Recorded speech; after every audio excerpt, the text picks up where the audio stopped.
We left off 220.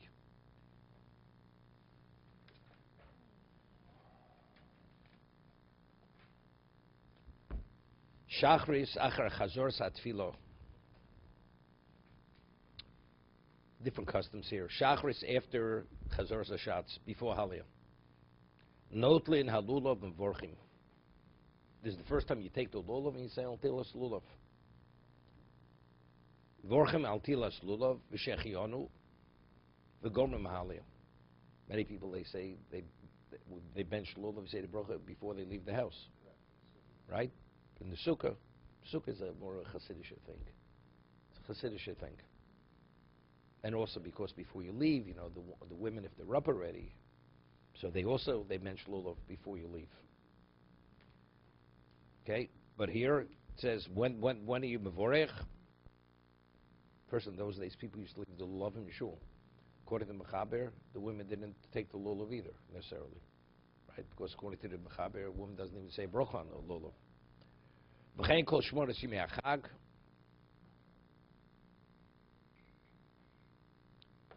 What v'chein shmonos yimei hachag?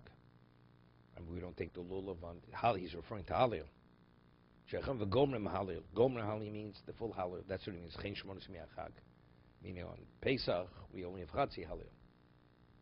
But here, throughout the whole 8 days, we have a full Halil. Vorchid ligmor Halil. We don't differentiate whether you say a partial halil, a full halil. We always say ligros halil, right? We always say, but if you say a full halil, they say ligmor halil. Bein b'tzi bein b'yochid, whether one davens with a minyan, not a mafsikim bo, el derech she'omru b'kriyas shema. You're only permitted to interrupt it, as we say kriyas shema. Be'emtza sho'em le'ayiro. If you're in the middle of a paragraph, you're permitted to show them the ayiro, to acknowledge a person out of reverence. And if the person had acknowledged you, you respond out of respect. Between the paragraphs, show them the akovod. You're permitted to initiate even the person who you don't necessarily revere. And you respond to every person if they acknowledge it. The person interrupted the halil, even if the interruption was that he could have said the whole Halil, and it's shaposak. He only has to return to the location where actually he interrupted, which is not the case with Kriya Shema. We'll discuss this in a minute.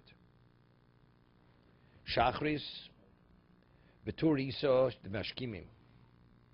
The Torah says one rises early. Do Mishum Zrizim Magdim the mitzvah, l'chamitzvah lulav. Why? Zrizim Magdimim. You have the mitzvah lulav, so therefore on Sukkot you should start earlier.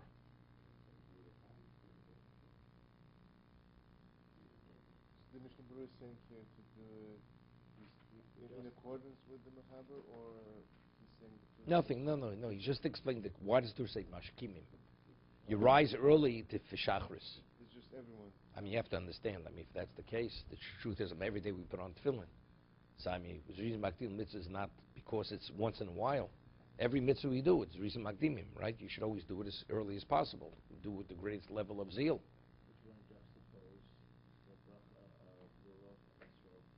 No, I understand that. He says the reason why it's mashkimim, why you rise early, is because he's Makdim the mitzvahs. Because of the mitzvah lulav. And what every day you put on tefillin. So you should rise early to put on tefillin as early as you can, the earliest possible moment. Right? We don't necessarily. So why is lulav more unique than tefillin? Or than Kriya Shema? Kriya Shema is also mitzvah. Right? Mitzvah d'oraisa. You should rise early every day for Shachris to say Kriya Shema early. Not sure.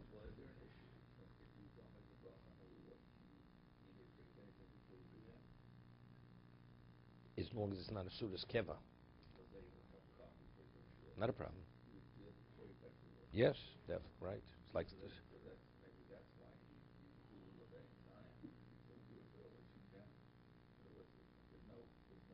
I said, why is lulav different than Kriya Shema? The Torah says specifically, Sukkot morning rise.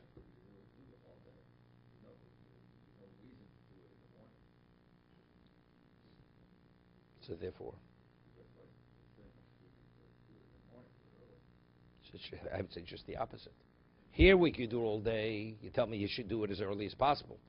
So Kriya Shema, which you're limited, you definitely should do it early. But Kriya Shema has a mile of saying it with the brachas also. No, so start Shachris. It is within the context of Shachris. You should start Shachris early. Yeah, he's not saying Lulav. He's saying in the context of Shachris. Hatfilo. He says after Tfilo, Ein Omnim Kelno B'Yom Rishon Sukkos K'Omim B'Mkomo Oso Yichanochos, whatever it is, the Payit. Seder, okay. Al Tila Sluv Shechionu. Ba'akach Yinaneu. Yinanea, right? The bracha is always over Lasayoson. Right? We always say the bracha before we do the mitzvah. The mitzvah is within the context of waving it. It's not only during Halil that we wave the lulav, it's right after we say the bracha. So maybe you should say, Shechionu is what? Is not the birchas ha-mitzvah. Shechionu is you're only acknowledging that the mitzvah comes once in a while. So therefore he says, since the Shechionu was linked to Altilas lulav, you should first say the Shechionu and then wave it. Not just say Altilas lulav, wave it, and then you say Shechionu afterwards. V'akach yenei v'chem ashim r'tov reishon and al sefeg v'inei Shechionu zehu al kima mitzvah. Valkain, after Esmalai Leber Shechionu, although the previous night he already said Shechionu, which went on the Yom Tiv, right, and on the Sukkah and everything else, you say Shechionu again, because the Shechionu is going in the midst of the Daled Minim. Shomoy al Mitzvah Sukkah, Val Yom Tiv, V'zeu al Mitzvah Lulav. The Shechionu we say in the morning, that's on the Mitzvah Lulav. V'im not aluv Yom Rishon Leber Shechionu. Let's say he took it on the first day, he didn't say Shechionu. Chulvorach Kol Shivei, Eima Sheyiskor. He's able to say it throughout the 7 days. Whenever he reminds himself, he says Shechionu. Pashas Netil Daf, but he can only do it when he's doing it. Has to be associated with the mitzvah. In terms of, it says that you're able to say Shechionu Afilu B'Shuk, even if you're in the market, if you don't say it the first day, is because that's on the Yom Tiv. The Yom Tiv, it's not related to an object. But over here, what's the Shechionu? It's the fulfillment of the mitzvah of Lulav. As a result of that, you're only able to say the time that you take the Lulav. V'imberach b'yom rishon, shuvein b'vorach b'yom sheni shechionu.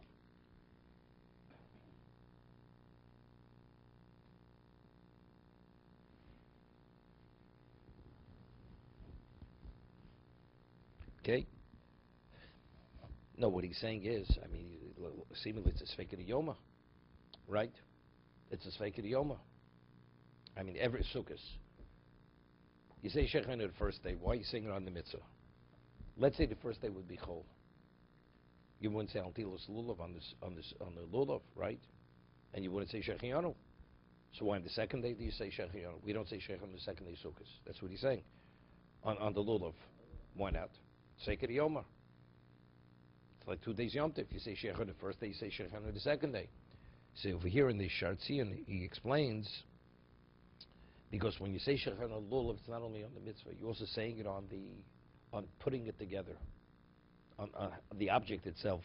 And as a result of that, so therefore that's the reason why we don't say it on the second day. But on Yom Tiv, there it's Sveikah Yoma. It's not the object. So we have a question, is the first day Yom Tiv, second day Yom Tiv? So therefore we say Shechionu on both days. No, if you forgot, but if you said it on the first day, you won't say one Shechionu, you don't say it on the second day. It's a combination of both. It's a combination of both. The question is, I don't know why one's not enough, just the mitzvah itself. That's what he says here. Da'afal pi sheyom rishon ha'yochol, havlik v'sheberch v'shas asiyo diyotzo. Uktzas pel mogen avrom, ha'kei meforish l'kamot sintorishon, v'loma sopo.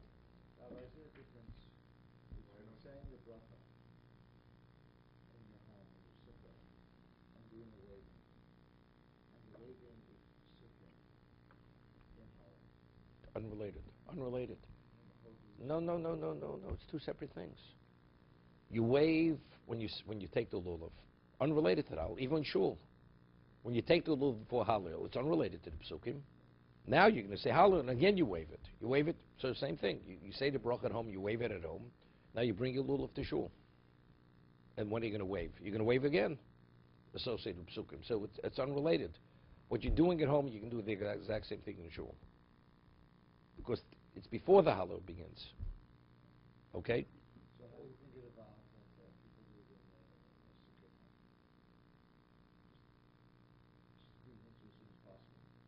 First, at one time, people didn't have lulav. You know that. You had one in shul, and you did in shul. So when would you say it? You would say it before the Hallel. That's when you would say, you would take the Daled Minim, and they would pass it around. People would share it. Which is preferred? What Ma says is Seemingly, it's preferred you should do it at home if you can. Magdil mitzvahs, the earlier the better. Why wait till late if you can do it sooner? That's the rationale why we do it early at home. Unrelated to sukkah, do it in your home. Lulav is not because the men. I understand that because many people don't. So even the shul they go into the sukkah.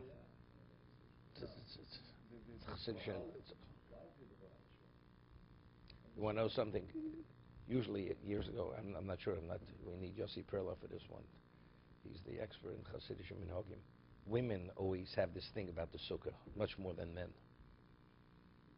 Women, because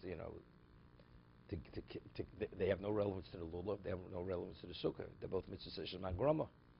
Nevertheless, they take it, they go into the sukkah. That's where they say it.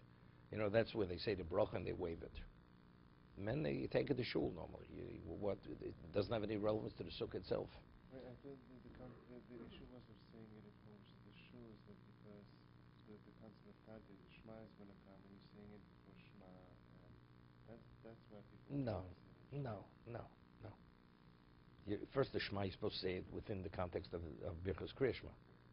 So you don't say the Shema at home. If you're going to say Shema in its proper time, you shouldn't say the Shema at home. What are you saying it at home for? That's what I'm saying. So that's why people wait. No, that doesn't make sense. It has no. When we speak about Todish and Todah Kodim, if you do two mitzvahs, which one do I do first?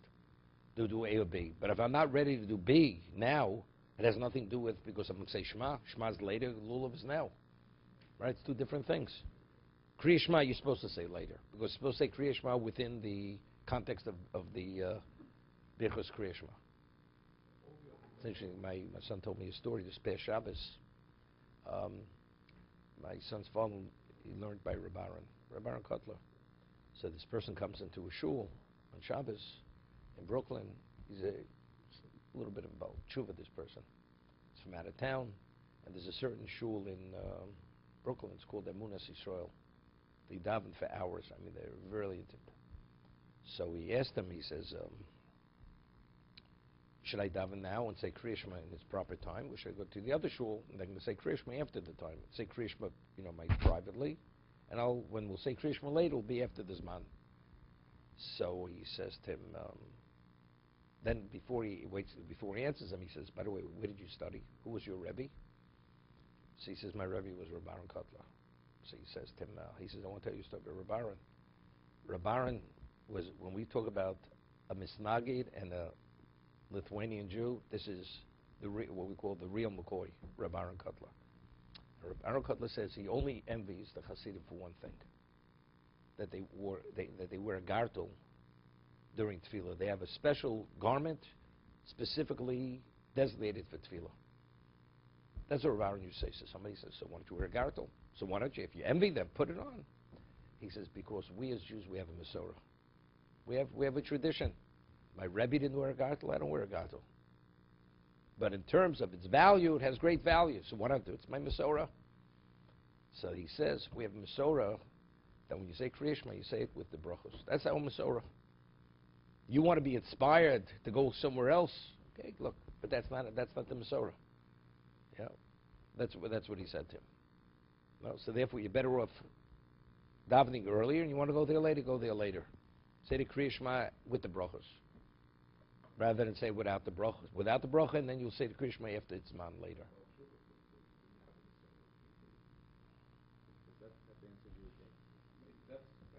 But he himself was introducing the question. He understood all sides of the issue of this person. Well, that's why he was a bunch of wet behind the ears. Yeah. All the other brachas that you do on Yom Tov, Yom Tov Sheni, Shadol, the same, so it should be the Zalza the second day of Yom Tov. So why don't you apply that to the brachas? So that's what he explains. Because it has to do with the making of putting it together. You could have said it even before Yom Tov, the Shechan and the Lulav. That's the reason. I said, the question is, but why isn't the mitzvah independent of that sufficient? Right? That should be sufficient. You're fulfilling the mitzvah. The two things. There's the making of the lulav, and then there's the doing the mitzvah of the lulav. The mitzvah you can't do before Yom Tiv.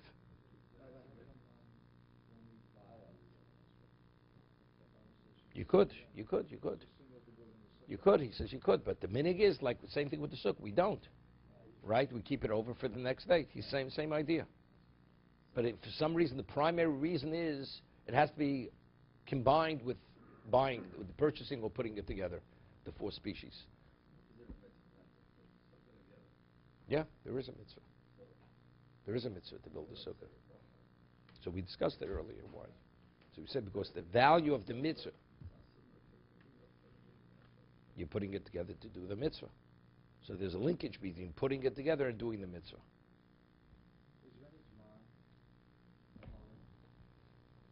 As long as it's before Shkia, before sundown, you could say Hallel.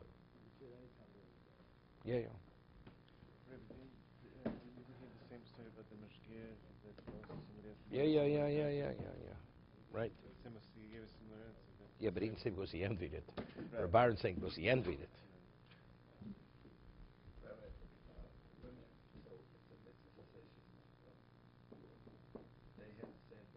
Women?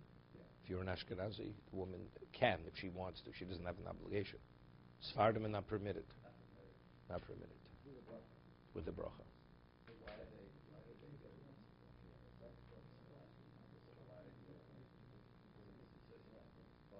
The question is, if you're not obligated, are you permitted to say a bracha? That's the argument. It's based on machlok shoshonim. That's the machlokas. Okay.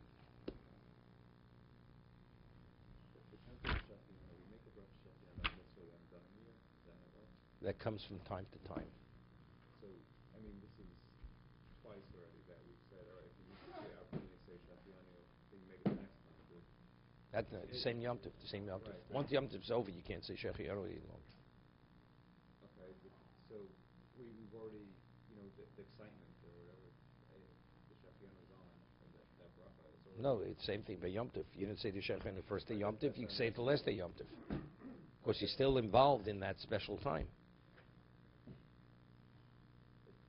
It's still considered Yamis, but Right. by Lulav, it's not that. A Lulav, you've already, it's not... No, same thing about Lulav. Personally, he said you didn't say the Shechianu the first day. You say it on the seventh day. Right. Of course, it's the same new object. You're supposed to say a bracha on the mitzvah. But it's different mitzvahs. The first day is not the same mitzvah. Same mitzvah, Lulav, same mitzvah. It's separate mitzvahs in terms of fulfillment of the mitzvah. Right? Sukkah, every time you go into the sukkah, it's a different mitzvah. You fulfill the mitzvah continuously. That's Every moment you're in the sukkah, you fulfill the mitzvah of sukkah. And that's my question. My question is, it's not it's not the first time anymore. It's not that specialness. It's already, the fourth time. Still, doesn't make a difference. Still, you're still in the mitzvah doing the mitzvah. Doesn't make a difference. Okay?